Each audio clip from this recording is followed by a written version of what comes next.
ಮತ್ತೆ ಅವಳಿಗೆ ಮೆಸೇಜ್ ಮಾಡಿಲ್ವಾ? ಇಲ್ಲ. ಯಾಕೆ? ಯಾಕಂದ್ರ ಈ ಬಾರಿ ಅವಳ ನಿರ್ಧಾರನ ಒಪ್ಕೊಂಡೆ. ಅವಳನ್ನ ಪಡ್ಕೊಳ್ಳಕ್ಕೆ ಪುನಃ ಪ್ರಯತ್ನ ಪಡ್ತೀಯಾ?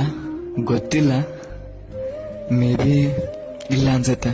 ಆದ್ರೆ ನೀನ್ ಅವಳನ್ನ ತುಂಬಾ ಪ್ರೀತಿ ಮಾಡ್ತೀಯ. ನಿನ್ ಕಣ್ಣಲ್ಲದು ಕಾಣ್ತಾ ಇದೆ. ಹೌದು, ನಾನು ಅವಳನ್ನ ಪ್ರೀತಿ ಮಾಡ್ತೀನಿ, ಮಾಡ್ತಾ ಇದ್ದೆ, ಮಾಡ್ತಾನೆ ಇರ್ತೀನಿ.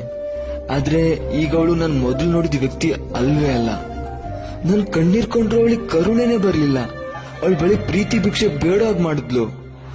ನಾನು ಅವಳನ್ನ ಬಿಟ್ಟಿರೋದಕ್ಕಾಗಲ್ಲ ಅಂತ ಗೊತ್ತಿದ್ರು ಕೂಡ ನನ್ನ ಬಿಟ್ಟೋದ್ಲು. ನಾನು ಅವಳೊಂದಿಗೆ ಇದ್ದ ನೆನಪಿನೊಂದಿಗೆ ಬದುಕ್ತೀನಿ.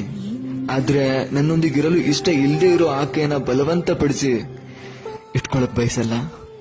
ಎಲ್ಲೇ ಇದ್ರು, ಹೇಗೆ ಇದ್ರು ಖುಷಿಯಾಗಿರ್ಲಿ.